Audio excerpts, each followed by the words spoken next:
there's an age difference in you guys, 7 years. But when you were growing up, and I know people think of you as brothers, but you were cousins, but so you weren't that close when you were growing up. There was an age difference. Also, you didn't live in the same house. But I'm so curious, what was your take on each other? Like, Robbie, when you were, 7 and Steven was 14, like what was at those ages, what was your relationship and what did you think about each other?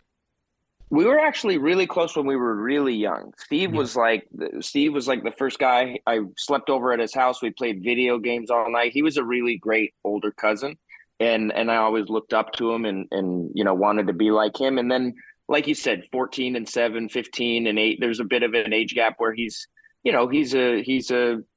just doing things and into things that other concerns. And So we would just see each other at family functions and like the occasional family dinner sort of thing, holidays.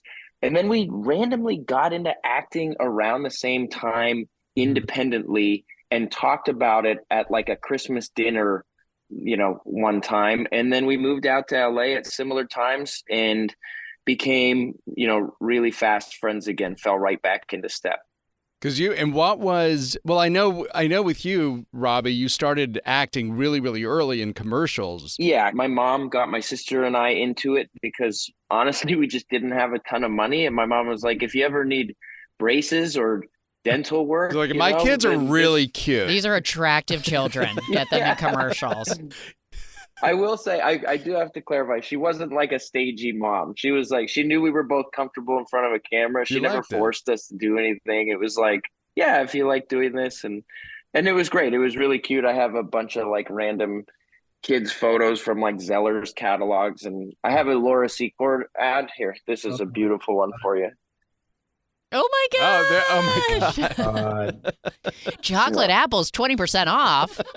Yeah, you're getting the full basement tour down here. I had stopped acting totally for a few years. I was playing hockey 7 days a week, and then out of the blue, summer before 11th grade, I got an audition for Cheaper by the Dozen 2, and I swear I only booked it because I looked like I could be Eugene Levy's son, and it changed my life forever.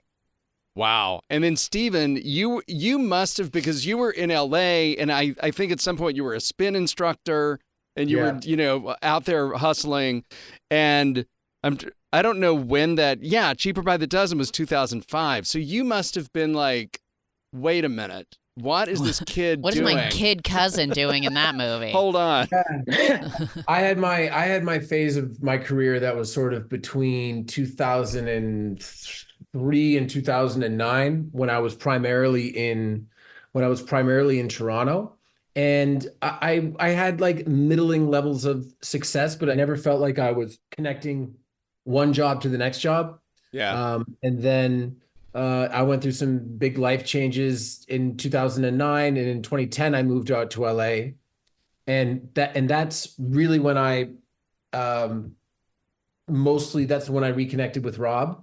Well, I think maybe a little bit in 2007, but when I was out there permanently, we started hanging out all the time. We got season seats to the LA Kings in the following season, and that was when I started to see job A leading to job B to C to D to E to F, and then a couple of years later I got Arrow. And ironically, Robbie and I, it's not like we lost touch, but I mean, all my friends that I made in LA over the course of 2 years, I just stopped seeing for the better part of a decade.